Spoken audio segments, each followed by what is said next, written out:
ओळखलत का मला? नमस्कार, मी जिजाऊ. आज खास तुमच्या भेटीला मी आले आहे. तुम्हाला माझी जीवनगाथा ऐकवायला मी आले आहे. का माहित आहे? कारण दैदिप्यमान पराक्रमाची पताका अटके पार फडकवणारा माझा महाराष्ट्र आज पुन्हा एकदा जातीपातीच्या विळख्यात अडकताना मला दिसत आहे. स्वराज्य स्थापनेनंतर मोकळा श्वास घेणाऱ्या माझ्या आई बहिणी आज पुन्हा एकदा असुरक्षिततेच्या फेऱ्यात अडकताना मला दिसत आहे. सत्तेच्या हव्यासापोटी कुरघोडीचं राजकारण होताना दिसत आहे. महाराष्ट्राच्या पराक्रमी इतिहासाचा विसर सगळ्यांनाच पडला आहे आणि याच महाराष्ट्राच्या पराक्रमी इतिहासाचं स्मरण पुन्हा एकदा करून देण्यासाठी मी आले आहे तुमच्या भेटीसाठी. मी जिजाऊ.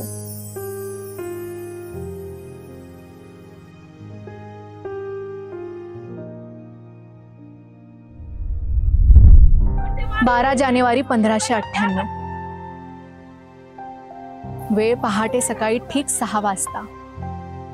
कुलवान, घरंदाज, महापराक्रमी, मुत्सद्दी, मातब्बर लखोजी राजे जाधव आणि त्यांच्या पत्नी म्हाळसाराणी या दाम्पत्याच्या पोटी माझा जन्म झाला. 4 पुत्रांच्या नंतर कन्या रूपाने झालेला माझा जन्म माझ्या आई वडिलांसह सर्वांनाच खूप आनंद देऊन गेला आणि त्यामुळे माझ्यावर प्रेमाचा खूप वर्षाव झाला हे वेगळं सांगायला नको, नाही का? असं जरी असलं तरी आमचं जाधव घराणं हे महिलांच्या अंगी असलेल्या कर्तृत्वालाही फुलवणारं होतं.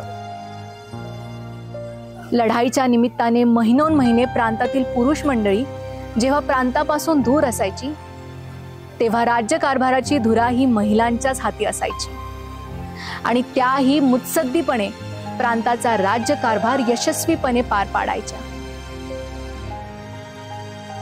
हेच बाळकडू आम्हालाही मिळालं होतं.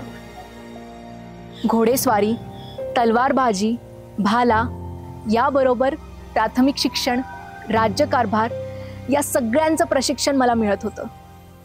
मातृभाषेबरोबरच हिंदी, उर्दू, फारसी आणि कानडी भाषेवर देखील मी प्रभुत्व मिळवलं होतं.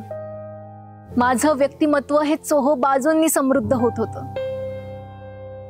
पण मी समृद्ध होत असताना माझ्या सभोवतालची परिस्थिती अत्यंत विपरीत आहे हे मला दिसत होतं. माणसं आपली, त्यांचा पराक्रमही आपला, पण त्यांचा वापर होत होता ते परकीयांच्या लाभासाठी. लढाया होत होत्या, माणसं मारली जात होती, आपलीच माणसं आपल्यांना दगा देत होती आणि तेही परकीयांसाठी. हे सगळं पाहून माझं मन सुन्न होत होतं. माझ्या बालमनात प्रश्नांचं काहूर माजत होतं. हे सगळं असह्य झालं की मी माझ्या वडिलांना म्हणायचे, आबासाहेब, आपण युद्ध करता, लढाया करता, यामध्ये मरणारही आपण आणि मारणारही आपण, पण जय विजयाची माळ ही जाऊन पडते मात्र शहा पातशहांच्या गळ्यात. मग आपण तलवार का आणि कुणासाठी चालवतो? यावर आबासाहेब काहीच बोलायचे नाही. नुसताच माझ्या डोक्यावरून हात फिरवून तिथून निघून जायचे.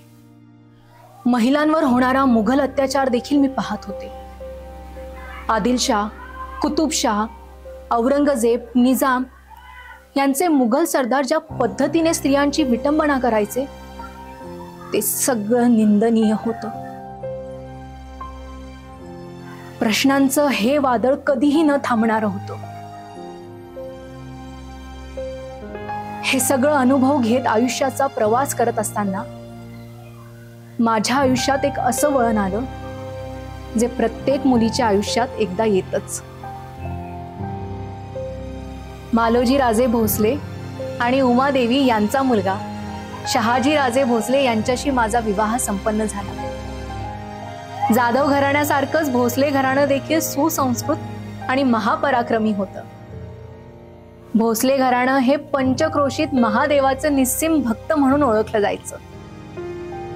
अशा या आध्यात्मिक आणि महापराक्रमी घराण्याची सून म्हणून त्या घराचा उंबरठा ओलांडताना माझा ऊर अभिमानाने भरून आला होता। मी सुदैवी होते, कारण जसं माझं माहेर स्त्रीच्या अंगी असलेल्या कर्तृत्वाला फुलवणारं होतं, तसंच वातावरण मला माझ्या सासरी देखील मिळालं होतं।